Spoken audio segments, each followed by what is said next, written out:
공동체 여러분, 지난 크리스마스 잘 보내셨는지 궁금합니다. 크리스마스에 태어나신 바로 생명의 예수 그리스도, 그분이 태어나심의 기쁨을 크리스마스 단 하루만 누리는 것이 아니라 2021년도 한 해 정말 늘 하나님의 그 태어나심, 예수 그리스도의 태어나심을 우리가 가슴 깊이 새기고 그것 때문에 즐거워하고 기뻐할 수 있었으면 좋겠습니다. 그리고 올해는 2020년 갈렙의 마지막 예배를 드리는 날이기도 합니다. 그동안 신실하게 우리 예배를 지켜주셨기에 정말 주일마다 끊임없이 예배를 올려드릴 수 있었습니다. 2021년도에도 하나님께서 우리들에게 큰 복을 허락하사 정말 주일 내내 우리의 예배와 찬양이 끊이지 않도록 여러분들 모두 함께 기도해 주심으로써 우리가 예배의 그 축복을 내년 한 해도 함께 누렸으면 좋겠습니다. 이제 하나님께서 우리들에게 허락하신 말씀, 출애굽기 2장 1절에서 10절까지 말씀인데요, 저와 여러분 함께 자막 보시면서 봉독하겠습니다. 비록 우리가 유튜브로 또 줌으로 이렇게 영상으로 예배하지만 우리 각자의 자리에서 목소리를 높여서 주님의 말씀을 우리가 읽을 때 주의 복이 여러분들에게 임하실 줄 확신합니다. 저부터 읽도록 하겠습니다. 그때 레위 지파의 한 남자가 레위 사람의 딸과 결혼하게 됐습니다. 여자가 임신해 아들을 낳았는데 그 아기가 너무나 잘생겨 3개월 동안 숨겨두고 키웠습니다. 그러나 더 이상 숨길 수 없게 되자 여자는 갈대 상자 하나를 준비하고 거기에다 역청과 송진을 바르고 아기를 그 안에 뉘었습니다. 그리고 갈대 상자를 나일강 둑을 따라 나 있는 갈대 사이에 두었습니다. 아기의 누나는 멀찌감치 서서 어떻게 될지 지켜보고 있었습니다. 그때 마침 바로의 딸이 나일강에 목욕하러 내려오고 그녀의 시녀들은 강둑을 따라 거닐고 있었습니다. 바로의 딸은 갈대 사이에 있는 상자를 보고는 자신의 여종에게 가져오라고 시켰습니다. 바로의 딸이 상자를 열어보니 한 아기가 울고 있었습니다. 바로의 딸은 불쌍한 마음이 들어 히브리 사람의 아기인가 보다 하고 말했습니다. 그때 아기의 누나가 바로의 딸에게 제가 가서 공주님 대신에 아기에게 젖을 먹일 히브리 여자를 한 명 데려올까요? 라고 말했습니다. 바로의 딸은 그렇게 하라고 대답했습니다. 그러자 아기의 누나는 가서 그 아기의 엄마를 데려왔습니다. 바로의 딸은 이 아기를 데려다가 나를 대신에 젖을 먹여라, 내가 대가를 주겠다라고 했습니다. 그리하여 그 여인은 아기를 데려다가 젖을 먹여 키웠습니다. 함께 읽겠습니다. 아이가 어느 정도 자라자 그녀는 아이를 바로의 딸에게 데려다 주었고 아이는 그의 아들이 됐습니다. 바로의 딸은 내가 그를 물에서 건져놨다 하며 그의 이름을 모세라고 지어 주었습니다. 아멘. 사랑하는 갈렙 공동체 여러분, 대강절이라는 의미를 잘 알고 계실 거라 믿습니다. 대강절이란 성탄절 이전에 4주 동안의 기간을 말합니다. 그러니까 예수님의 오심을 간절히 기다리는 시간이죠. 여러분, 왜 우리가 예수 그리스도의 그 오심을 간절히 기다려야 할까? 이유는 간단합니다. 이 땅에 죽음의 권세를 물리치시고 우리를 구원하실 수 있는 분이 오직 예수 그리스도 한 분뿐이시기 때문에 우리는 예수 그리스도의 그 오심을 간절히 기다리는 것이죠. 그래서 이와 같은 대강절 기간의 어떤 의미를 더욱더 깊이 새기고 그리고 그 뜻을 더욱더 기리기 위해서 온누리 교회는 올해 바로 생명의 축복과 반하는 바로 저출산, 낙태, 자살과 같은 좀 어려운 주제를 말씀을 통해 다루었습니다. 생명으로 오신 그 주님을 더욱더 기리기 위해서 그 생명을 반하는, 생명의 그 축복과 반하는 바로 이런 문제들을 말씀을 통해 우리가 다룬 것이죠. 어찌 보면 참으로 외면하고 싶고 또 가슴 아픈 주제이기도 합니다. 하지만 우리가 이런 문제들을 말씀을 통해 통찰함으로써 우리는 아버지의 생명을 향한 그분의 열정과 그분의 깊은 사랑을 더욱더 깨닫고 이해하게 된 것이 사실입니다. 여러분, 어느 교회도 이런 주제를 다루는 것은 만만한 일이 아닙니다. 그렇지만 그럼에도 불구하고 우리가 이 주제를 말씀을 통해 다룸으로써 정말 아버지의 마음, 깊은 마음을 우리가 알게 된다는 것, 이것처럼 축복은 없을 것입니다. 그래서 오늘은요, 비록 대강절 기간이 지나기는 했지만 생명 돌봄의 깊은 가치를 일깨워주는 입양의 문제를 마지막으로 여러분들과 다루고자 합니다. 아마도 이 설교를 듣는 대부분 분들이 미혼이시고 또 자녀가 없으시기 때문에 입양이란 주제가 크게 마음에 와닿지 않으실 거예요. 너무나도 입양이라는 정말 귀한 사역이 정말 값지다라는 것 우리 교회 모든 청년들은 다 같이 느끼고 있지만은 나와는 아직은 크게 상관이 없을 것 같아라고 여러분들 생각하실 수 있지요. 하지만 인생의 어느 한 시점에 하나님께서 여러분들에게 다가와 주셔서 내가 너에게 생명을 맡길 테니 돌봐주지 않겠니라는 이 부탁을 하실 수 있다라는 것 우리는 말씀을 통해서 잘 알게 됩니다. 그 대표적인 사례가 뭐였죠? 바로 마리아 아니었습니까? 바로 마리아, 그녀 인생에 그렇게 크신 하나님의 부탁이 있을 줄 누가 알았겠습니까? 마리아 자신도 몰랐을 것입니다. 근데 마리아 한 명뿐이겠습니까?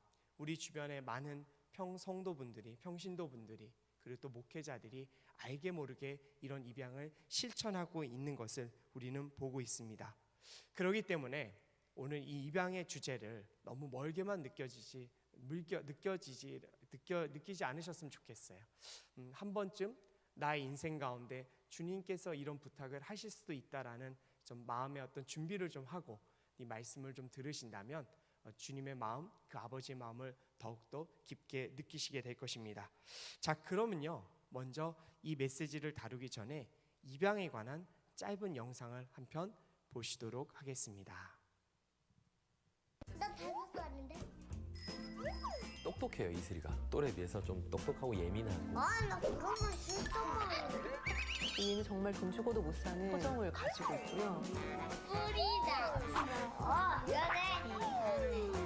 이거네. 저희 집에 삼식이가 6인 6견이라고 제가 얘기하는데. 잘 먹겠습니다. 하늘이 같은 경우에는 너무 착해요. 안녕. 시끌벅적하고 기분 좋아지는 행복한 가족이라고. 저희가 복인 거죠.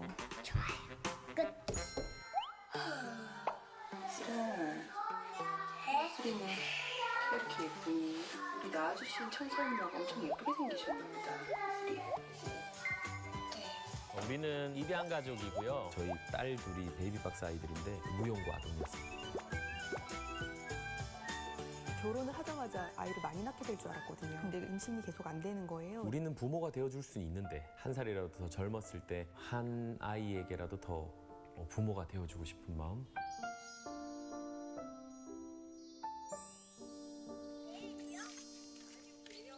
내 핏줄이 아닌 다른 핏줄의 아이를 우리가 자녀로 삼는다. 엄청 부담이 많았어요, 사실은. 실제로 행동하기까지는 한 몇 년이 걸렸었어요. 애 키우는 거는 쉽진 않아요. 엄마는 되게 힘들어하고 있어요. 빨래하고 청소하고 설거지하고 요리하고 그러느라 바쁘세요. 우리 엄마 아빠는 이제 안 놀아요. 엄마 아빠 일할 게 많으니까. 아빠 노래가 일이잖아요. 공연에 있든지 아니면 뭔가 이렇게 상상을 하든 힘들어요. 애들 막 뒷바라지하고 뭐든지 해야 되잖아요. 이제는 아이들 키우려면. 큰아이 입양이 굉장히 어려움이 많아요. 13살 나이에 입양이 되는 경우가 없어요, 거의. 하나의 인격체와 인격체가 만나서 가족이 되는 거예요. 거의 결혼과 같다고 얘기를 해요. 하늘이 입양을 제가 결정했었거든요. 눈이 너무 슬픈 거예요, 애가. 매일 한 4, 5년을 엄마 없는 아이라고 놀렸던 친구가 있었대요. 저한테 모래를 던지면서 엄마 없는 애는 꺼져 막 이러시니까 걔 때문에 막 죽고 싶다 막 이러고 자살 생각 몇 번 해봤나요? 막 2번에서 3번 이하. 저는 기타에 무조건 동그라미를 쳐요. 거기에 10번은 없거든요. 그 아이가 6학년 때 다른 학교로 전학을 갔는데 자기 인생에서 가장 행복했던 날이라는 거예요. 그날이.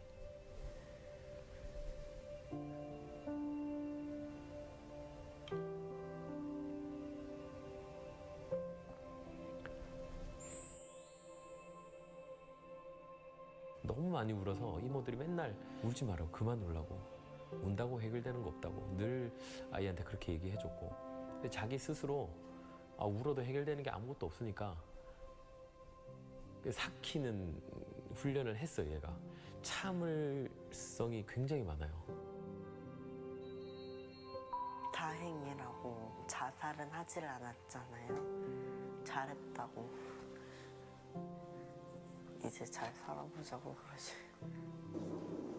하늘아, 건강하게 잘 자라야 돼, 알았지? 전 여기 와서 자살 생각한 적 없어요. 전 지금 행복해요.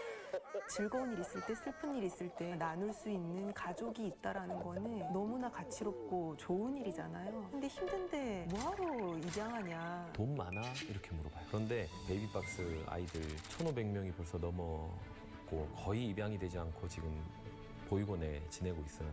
이 한 어린 생명이 우리의 보호를 받고 자라나는 이 모습을 보는 이 자체가 얼마나 기쁜지 모르겠어요. 큰 사건이 일어나는 거예요.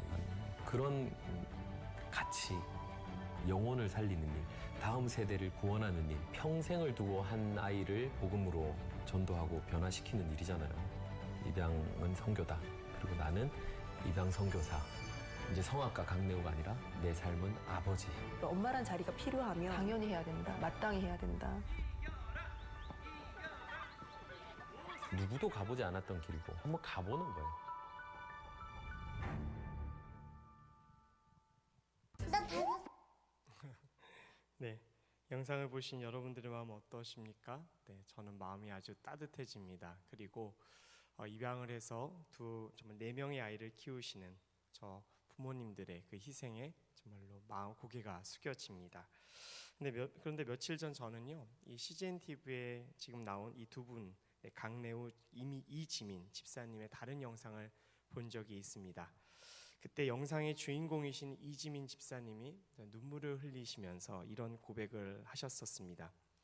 입양 후에 너무나도 힘들었던 그 육아 때문에 이렇게 눈물이 주르륵 났는데, 그때 그 엄마의 그 눈물을 본 입양한 그 딸아이, 4살 된 딸아이가 와서 이지민 집사님에게 이렇게 미안하다라는 이야기를 했다고 합니다.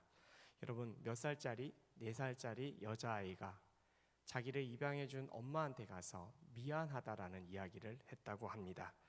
그때 지민 집사님이 너무 부끄러웠다고 이렇게 이야기하시더라고요. 어떻게 엄마가 되어가지고 딸아이에게 그런 말을 들을 수 있을까? 여러분, 왜 지민 집사님의 그 딸아이가 엄마한테 미안하다라고 했을까요? 4살 단 딸아이가 육아의 어려움을 다 이해해서 그 엄마의 마음을 이해해서 그렇게 말을 했었을까요? 아니요. 그러지 않았을 거예요. 물론 여러 가지 이유가 있겠지만 그 아이의 마음속 안에는 저렇게 눈물 흘리는 엄마를 보면서 자기가 다시 버림받을 수 있다라는 그런 두려움이 있었기 때문에 지민 집사님에게 가서 미안하다는 얘기를 건넸을 거라고 저는 그렇게 생각을 합니다. 자, 그런데 당연히 부모라면 그런 아이의 말을 듣는 순간 기분이 좋았을까요? 이 어린 딸아이가 자기의 어려움을, 육아의 어려움을 이해해주고 있구나, 나의 마음을 알아주고 있구나, 그래서 기뻤을까요? 아니요. 정상적인 부모라면요, 여러분, 그런 말을 듣는 게 더 슬펐을 거예요. 내가 비록 낳지 않은 아이지만 전능하신 하나님의 사랑에 힘입어 내가 결단하고 내가 데려온 딸아이가 미안하다는 이야기를 한다는 것 자체가 다시 부모에게 버림받을 수 있다는 그런 어려움, 그런 두려움 때문에 그 이야기를 했다는 것 자체에 더 부끄럽고 그리고 더 고통스러웠을 거예요. 왜? 딸아이의 마음이 얼마나 아팠을까. 그래서 부모는 한 번 더 울게 되는 것입니다. 여러분, 이처럼 생명 돌봄의 일은 너무나도 숭고하고 아름답지만 엄청난 희생이 따르는 일이기도 하죠. 그렇지만 우리가 하나님을 믿는 자녀로서 그분의 구원을 받은, 그분으로 인해서 구원받은 백성으로서 생명 돌봄의 일은 절대 우리가 포기할 수 없는 일이기도 합니다. 자, 그런데 이와 같은 생명 돌봄이 얼마나 소중한 것임을 오늘 말씀에서도 보여주고 있습니다. 출애굽기 2장 1절에서 4절까지 말씀인데 자막을 보시면서 여러분 함께 읽도록 하겠습니다. 시작. 그때 레위 지파의 한 남자가 레위 사람의 딸과 결혼하게 됐습니다. 여자가 임신해 아들을 낳았는데 그 아기가 너무 잘생겨 3개월 동안 숨겨두고 키웠습니다. 그러나 더 이상 숨길 수 없게 되자 여자는 갈대 상자 하나를 준비하고 거기에다 역청과 송진을 바르고 아이를 그 안에 뉘었습니다. 그리고 갈대 상자를 나일강 강둑을 따라 나 있는 갈대 사이에 두었습니다. 아기의 누나는 멀찌감치 서서 어떻게 될지 지켜보고 있었습니다. 자, 방금 읽으신 말씀은 이스라엘의 역사상 가장 위대하다고 칭송받은 바로 지도자였던 모세의 탄생 기사입니다. 자, 그런데요, 이 짧은 1절에서 4절까지의 말씀 안에는요, 당시 노예로 살았던 이스라엘 백성들의, 특별히 부모들의 피눈물이 담겨져 있음을 여러분 우리는 캐치해야 합니다. 자, 그 이유는 무엇일까? 출애굽기 1장에 그 배경이 나옵니다.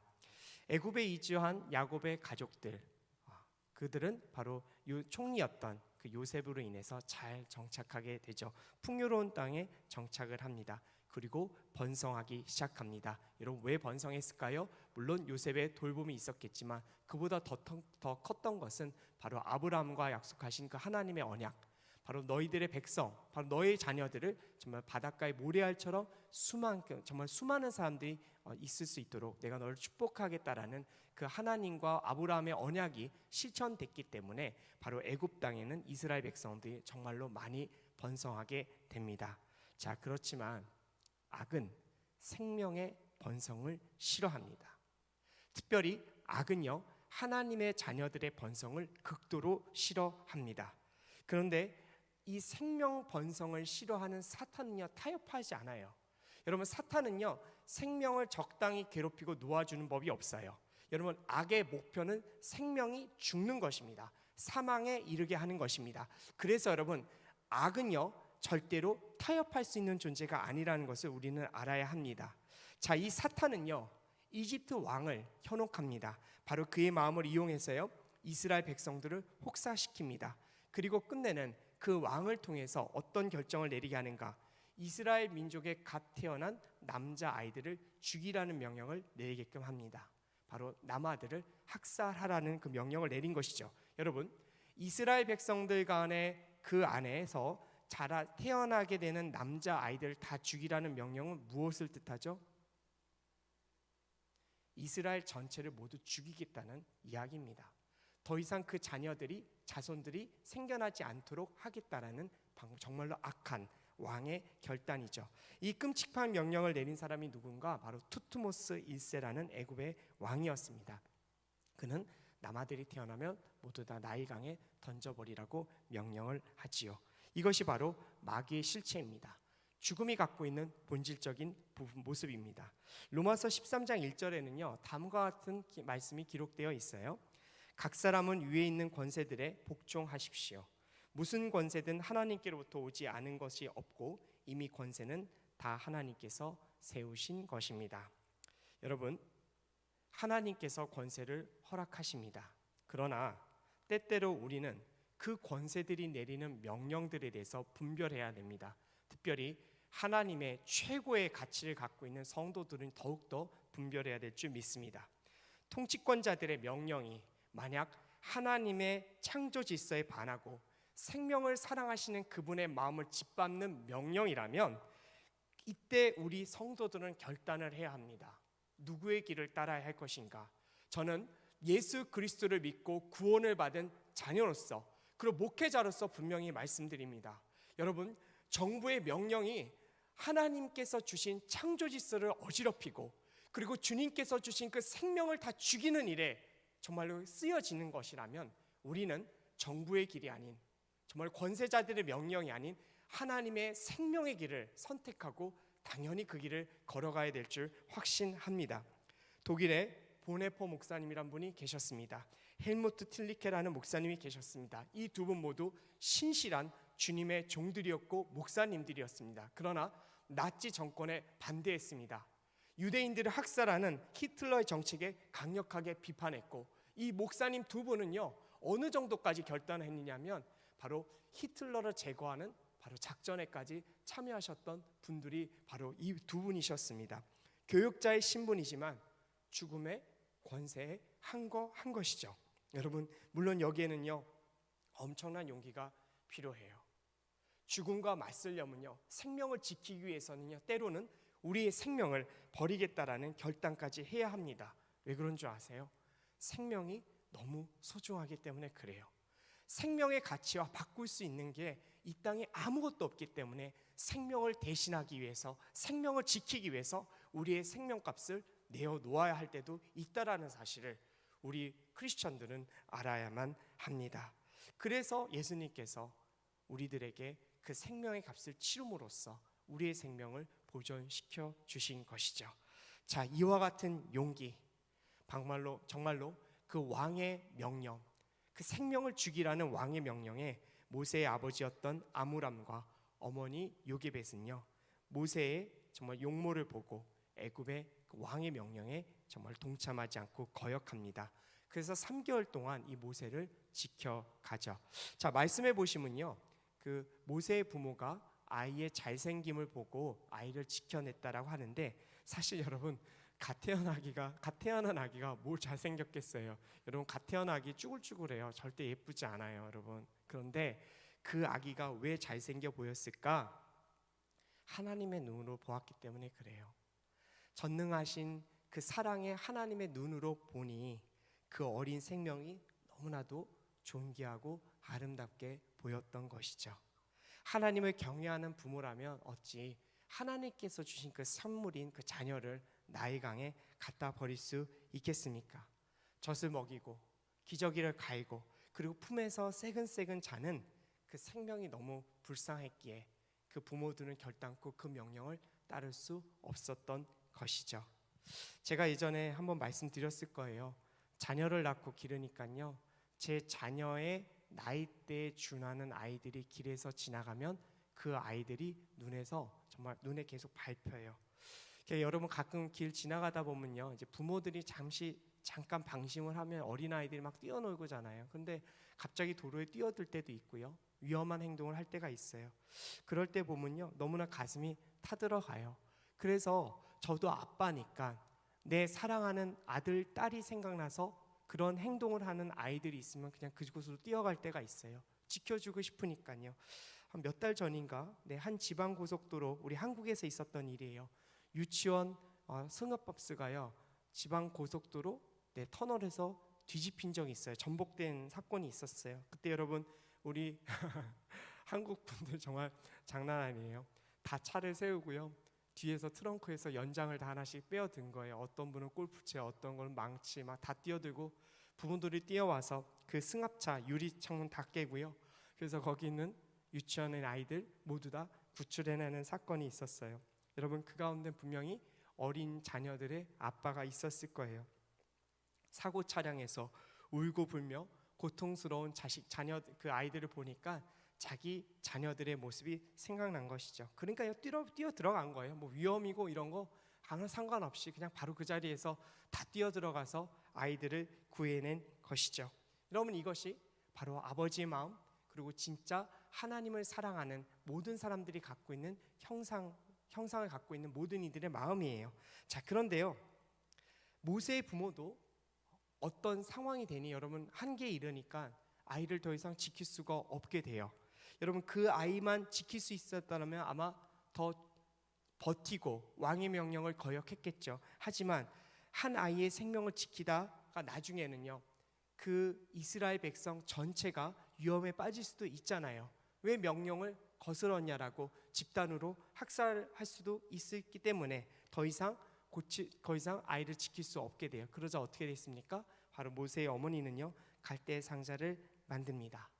그리고 역청을 바릅니다. 그리고 그 상자에 아이를 뉘우고 나일 강 근처로 가게 되죠. 그런데 차마 떠내려 보낼 수 없기 때문에 나일 강둑의 갈대 사이에 그 상자를 놓아둡니다. 그리고 아이의 누나는 바로 그 상자가 어떻게 되는지 뒤에서 지켜보고 있었습니다. 제 생각에는 만약에 그 상자를 누군가 갖고 가지 않으면 아마 그날 밤 다시 회수해서 아이를 다시 지키지 않았을까로 생각을 해봅니다. 자, 여기서 우리는 바로 부모님의 마음을 이해해야 될 것입니다. 생명을 지키고자 하는 그 부모의 노력. 여러분 모세의 어머니 이름이 요게벳이죠. 여러분 이 노래를 아마 아실 거예요. 그러니까 정말 그 부모의 입장에서 죽을 수밖에 없는 그 어미의 심정을 우리가 정말 잘 살펴봤으면 참 좋겠어요. 자, 그런데요, 이렇게 생명을 지키고자 하는 그 부모의 마음을 아셨던 것인지 하나님께서 개입을 시작하십니다. 자, 어떻게 개입하셨는가? 5절에서 8절 말씀인데요, 우리 같이 한번 읽어봤으면 좋겠습니다. 그때 마침 바로의 딸이 나일강에 목욕하러 내려오고 그녀의 시녀들은 강둑을 따라 거닐고 있었습니다. 바로의 딸은 갈대 사이에 있는 상자를 보고는 자신의 여종에게 가져오라고 시켰습니다. 바로의 딸이 상자를 열어보니 한 아이가 울고 있었습니다. 바로의 딸은 불쌍한 마음이 들어 히브리 사람의 아이인가 보다라고 말했습니다. 그때 아기의 누나가 바로의 딸에게 제가 가서 공주님 대신에 아기의 젖을 먹일 히브리 여자를 한 명 데려올까요라고 말했습니다. 바로의 딸은 그렇게 하라고 대답했습니다. 그러자 아기의 누나는 가서 그 아기의 엄마를 데려왔습니다. 여러분, 우연이었을까? 갈대 상자 근처로 바로의 공주가 목욕하러 온 것이 그냥 지나가 온 것이 정말 우연이었겠냐 말이죠. 저는 결단코 아니라고 생각합니다. 바로의 공주가 목욕하러 왔다가 바로의 공주의 눈에 그 상자가 들어온 것은 철저한 하나님의 섭리고 주님의 도우심의 사건이었습니다. 그럼 이 공주가 누구인가? 바로 이스라엘들의 남자아이들을 나일강에 버려서 죽이라고 명령한 바로 투트모스 1세의 딸이었습니다. 여러분, 참 하나님의 계획은 놀랍습니다. 정말 인간의 지혜를 뛰어넘죠. 유아 살해를 명령한 왕의 딸에 의해서 모세를 지키고 기르시는 그 주님의 개입, 너무나도 엄청난 사건입니다. 여러분, 이처럼 하나님의 방법은요, 인간의 한계를 뛰어넘습니다. 여러분, 주님의 도우심이 필요하십니까? 하나님의 도우심을 구하십시오. 여러분, 사람의 도움은요 이렇게 한계를 넘을 수 없어요. 하지만 하나님의 도움은요 반드시 한계를 넘고 우리를 도우십니다. 몇 주 전 말씀에서 선지자 엘리야를요 그 북이스라엘의 아합 왕으로부터 보호하시기 위해서 하나님께서 엘리야의 피신처로 지정하신 곳이 어디였습니까?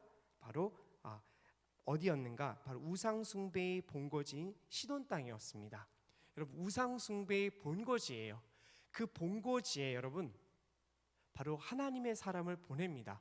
여러분, 사람들 입장에서 보면 여러분 우상 숭배의 그 땅에 가면 여러분 당연히 죽을 수밖에 없는 선지자였을 텐데 하나님께서는 그곳에서 강하고 정말로 크신 손으로 그를 보살펴 주십니다. 여러분, 이것이 하나님의 놀라운 개입의 역사입니다. 하지만 바로의 공주라도요 그 아버지의 그 절대 명령을 어길 수는 없었을 것이에요. 그리고 또 그것을 어기는 것도 쉬운 일이 아니었을 것이고 정적들에게는 오히려 그 아버지의 권세를 약화시킬 수 있는 빈미를 제공하는 것일 수도 있습니다. 자, 그런데요, 이렇게 많은 어려움을 갖고 있음에도 불구하고 왜 바로의 딸은 바로 모세를 지켜주고자 하는 마음을 갖게 되었을까? 어디서 어떤 것이 그녀의 원동력이었기 때문에, 무엇이 그녀의 원동력이었기에 바로 이 모세를 지켜주고자 하는 마음을 갖게 된 것일까? 여러분, 우리는 오늘 이 점에 주목해 보아야 합니다. 자, 6절 말씀에 바로 그 정답이 나옵니다. 제가 한번 읽어드릴게요. 바로의 딸이 상자를 열어보니 한 아이가 울고 있었습니다. 바로의 딸은 불쌍한 마음이 들어서 히브리 사람의 아이인가 보다라고 말했습니다. 여러분, 모세의 이 바로 공주의 이 대답을, 이 말을요 여러분 한번 되새겨 보십시오. 히브리 사람의 아이인가 보다, 그러니까 이 바로의 공주는 알고 있었던 거예요. 이 비극을 알고 있었던 거예요. 아마도 많은 이스라엘 사람들이 그 아이들을 정말 역청이 정말 묻혀진 상자에 넣어서 나일강 주변에 둠으로써 오히려 자녀를 갖지 못하는 애굽인들의 손에서 길러지는 것들을 보게 되고, 아버지께서 내리신, 바로 자신의 아버지가 내린 그 잔인한 명령의 그 비참함을 알고 있었던 것을 우리는 이 기사를 통해서 보게 됩니다. 자, 그리고 그녀가 이런 결정을 내리게 되었던 실질적인 원동력은 무엇인가? 바로 불쌍한 마음이에요. 여러분, 불쌍한 마음은요 단순히 동정심하고는 좀 달라요. 하나님이 인류에게 심어주신, 주님을 모를지라도 하나님의 형상을 갖고 있는 모든 사람들의 마음에 심어주신 주님의 마음이 바로 이 긍휼한 불쌍한 마음입니다. 피 한 방울 섞이지 않았어요. 단 한 번도 안아보지 않았어요. 전혀 다른 아이예요. 관계없는 아이였어요. 그런데 이 공주가 듣기에 이 아이의 울음소리, 배고파서, 불편해서, 그리고 불안해서 정말 울고불고 하는 이 남자아이의 울음소리에 바로 그 공주의 그 가슴 깊은 곳에 있었던 그 불쌍한 마음이 반응을 했던 것이죠. 바로 그 반응함으로 말미암아 바로 이 모세는 바로 건짐을 얻게 됩니다. 그런데 여러분 느끼시잖아요. 이 불쌍한 마음, 누군가를 정말 긍휼히 여기는 마음, 왠지 연약해 보이는 것 같고 왠지 힘이 없어 보이는 마음일 것 같은데요. 사실 여러분 이 불쌍한 마음, 누군가를 긍휼히 여기는 마음은 굉장한 힘을 발휘하게 됩니다. 정말로 이런 바로의 공주처럼 아버지 절대 권력에 맞서게 하기도 하고요. 그리고 모세의 부모처럼 정말 생명을 죽이고자 하는 그 명령을 두려워하지 않고 어기게 만드는 것, 그리고 그 사랑을 실천하고 자신의 목숨까지 버리게 만드는 힘이 어디부터 나오는가? 바로 불쌍히 여기는 마음에서 나옵니다. 여러분, 예수님이 왜 십자가의 길을 걸어가셨습니까? 왜 십자가의 그 고통 가운데서 몸부림치면서도 왜 내려오지 않으셨습니까? 인류 구원의 역사 사역을 다 감당하시기 위해서 절대 순종의 마음이 있으셔서 다 맞는 말이에요. 하지만 예수 그리스도의 그 마음 안에는 바로 인류를 향한 이 불쌍한 마음을 갖고 있었던 것을 우리는 잊지 않아야 합니다. 당신이 아니면 인류 전체는요 영원히 죽음의 고통에서 벗어나지 못하기 때문이죠. 그리고 귀신 들린 딸을 정말로 살려달라고 정말 먼 거리에서 걸어온 이방 여인을 보시면서, 그리고 정말 죽어가는 딸을 살려달라고 예수님 앞에 무릎 꿇었던 회당장 야이로를 보시면서, 그리고 그 두 사람을 보면서 그들의 자녀들을 모두 다 고쳐주신 예수님의 모습은요, 하나님 아버지가 갖고 계신 그 긍휼한 마음이 무엇인지 우리에게 보여주는 증거이기도 합니다. 자, 그렇다면 여러분, 생명 돌봄을 실천하기 위해 이 긍휼한 마음을 갖고 그리고 그 생명을 거두었을 때 어떤 일이 벌어지는가? 정말로 하늘의 복이 쏟아질까요? 그리고 영광이 정말 우리들에게 찾아올까요? 여러분, 결단코 아닙니다. 여러분, 생명 돌봄의 역사는요 그런 좋은 것들로 우리들을 채워주지 않습니다. 거기는 오히려 큰 희생이 따르죠. 아까 전에 보셨던 우리 내 아이를 입양했던 그 부부의 그 여자 집사님의 경우는요, 대학병원에서 간호사로 근무하셨던 전문직 여성이셨습니다. 하지만 자녀들을 입양한 후에는요, 육아를 위해서 그 전문직을 내려놓고 지금 전업주부로 저렇게 열심히 헌신하고 있습니다. 육아를 하는 대부분의 여성들, 직장을 가지다가 육아휴직을 내고 지금 아이를 기르는 대부분의 엄마들이 하는 말이 뭔지 아세요? 딱 그거예요. 애를 키우는 것보단 차라리 회사 가는 게 낫다라고요. 여러분, 이 말 사실이에요. 저도 일주일에 딱 한 번 아이 육아를 할 때 너무 힘들어요. 그래서 일주일 내내 그 아이와 씨름하고 있는 아내 부분요 참 존경스럽기도 합니다. 자, 그런데 이런 희생이 있을 때 하나님의 은혜는 분명히 내려옵니다. 하나님의 일하심을 우리가 느껴지게 되는 것이죠. 여러분, 이것은요 하나님의 말씀을 실천하고 사랑을 위해 자신을 희생하는 사람들만이 알게 되고 느끼게 되는 하나님의 귀한 선물입니다. 여러분들은 그 선물을 지금 느끼고 계십니까?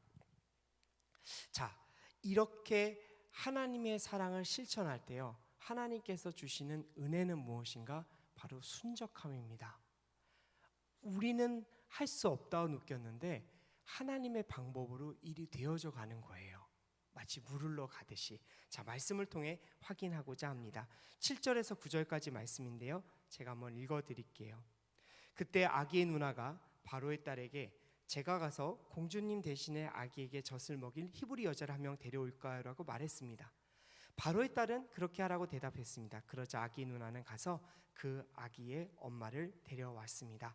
바로의 딸은 이 아기를 데려다가 나를 대신해 젖을 먹여라. 내가 대가를 주겠다라고 했습니다. 그리하여 그 여인은 아기를 데려다가 젖을 먹여 키웠습니다. 아멘.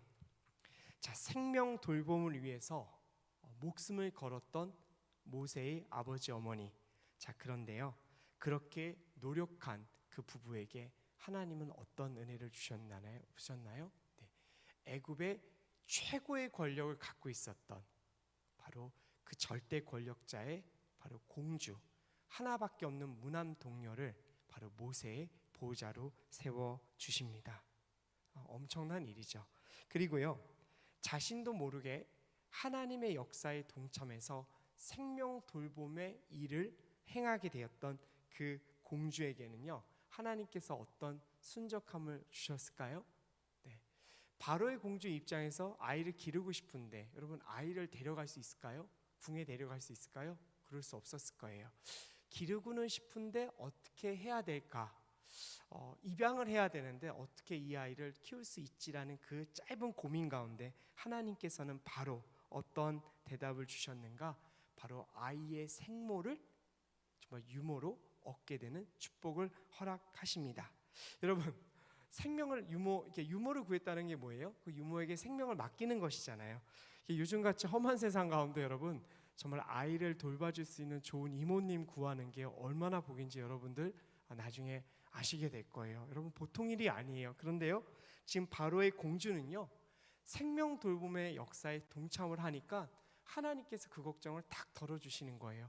최고의 유모, 바로 모세의 생모가 바로 그 아이를 기를 수 있도록 도와주게 되는 것이죠. 여러분, 주님의 길을 걷는 것은 쉽지는 않지만 주님의 길을 걷는 자에게는 바로 이런 형통함의 역사가 일어납니다. 그 앞서 보신 그 강내우, 그 이지민 집사님, 이 두 분이요, 아이들을 입양해서 이제 기르시겠다라고 결정할 그때쯤에 가장 어려웠던 일이 무엇이었는가? 바로 집을 얻는 거예요. 바로 아이들을 잘 기를 수 있는 집. 그런데 두 분이 풍족하셨을까? 결단코 풍족한 분들이 아닙니다. 자, 그런데요, 하나님의 그 생명 돌봄의 일에 동참하시겠다고 결정을 내리시니 하나님이 어떻게 기적을 베푸셨는가? 가평에 큰 그 집이 갑자기 매물로 나온 거예요. 경매로요. 거의 방이 6개 정도 되고 화장실이 3개라는 거예요. 많은 아이들을 입양해서 키울 수 있는 최적의 장소를 하나님께서 그 부부들에게 허락을 하신 거죠. 그 집을 돈 주고 다 샀는가? 아니에요, 여러분.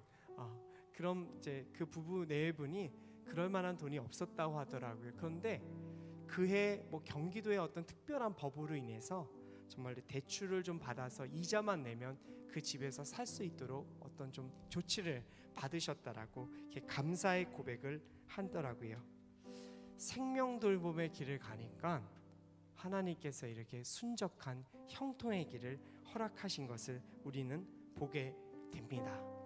사랑하는 청년 여러분, 2021년도에 여러분들의 소망, 또 여러분들의 꿈은 무엇입니까? 개인적인 꿈들 이뤄가 주시길 원합니다. 그렇지만 딱 한 가지 또 잊지 않으셨으면 좋겠어요. 그 생명 돌봄의 역사, 어떤 방법이로든 여러분들이 한번 동참해 보셨으면 좋겠습니다.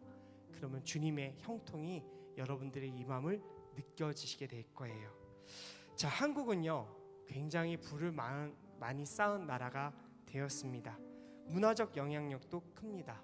그렇지만 우리의 현실은 굉장히 아픕니다. 대부분의 많은 아이들이 해외로 입양을 가고 있습니다. 나라가 기를 수 있는데요, 해외로 입양을 보내고 있습니다. 왜 그럴까? 한국은요, 정말로 핏줄 문화가 강해서 그래요. 내 핏줄이 아니면 기르기 참 어려운 정서를 갖고 있는 나라가 이 대한민국이기 때문에 그렇습니다.